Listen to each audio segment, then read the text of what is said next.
Сегодня, когда прошел первый шок после атаки дронов по особой экономической зоне Алабуга и нефтеперерабатывающему предприятию в Нижнекамске, можно сказать следующее.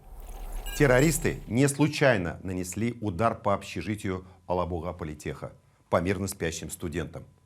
Им нужен был прежде всего психологический эффект, посеять панику, взорвать не только и не столько здание, все информационное пространство вокруг. А для этого все средства хороши.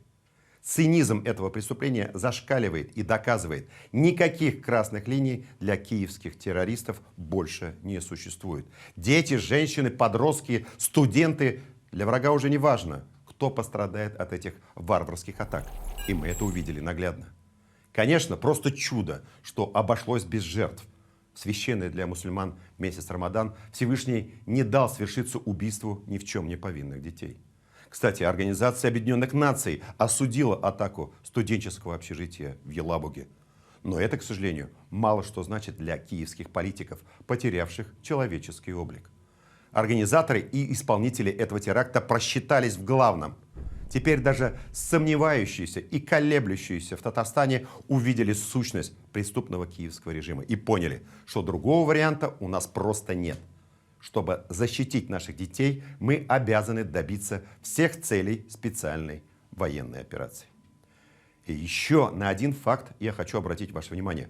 Буквально за день до варварской атаки беспилотников на Алабугу крупная российская медиакомпания, имеющая подразделение в 49 регионах России, Шкулев Медиа Холдинг, ранее работавшая с американцами, выпустила в сетке своих информационных ресурсов по всей стране материал про Алабуга политех вот с таким заголовком: «Они вырастят из детей толпу убийц и самоубийц». Простите, не хочу до конца даже читать этот бред. По сути, мы имеем дело с очень странным совпадением. В телеграм-канале «Профессор смотрит мир» известного политолога Дмитрия Евстафьева сказано еще жестче. Я процитирую. «Интересное совпадение. Несколько дней подряд проамериканские помойки Шкулев бомбят статьями «Там растят убийц», а сегодня туда прилетают беспилотные летательные аппараты. Да не простые, как озвучено, оборудование натовское и сама машина легкомоторный самолет. Случайность? Не верю. Они готовили информационный фон для атаки». Конец цитаты. Справедливый вопрос о холдинге Шкулев Медиа задает телеграм-канал «Зергулио» Сергея Колясникова. Цитата.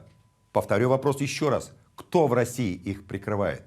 Потому что на кого они работают, понятно и так. Еще 23 февраля военкор Александр Коц написал: «Кто против Алабуги, тот против России». Так и есть. Конец цитаты. Мне кажется, руководство особой экономической зоны Алабуга должно немедленно обратиться в суд с иском Шкулев Медиа Холдинг. Зло должно быть наказано. Еще раз повторю. Организаторы и исполнители бесчеловечной атаки на беззащитных детей в Алабуге просчитались в главном. Многим все стало понятно. Мы должны объединиться против общей угрозы, сконцентрировать свои силы. И нам нужна одна победа, одна на всех. Мы за ценой не постоим.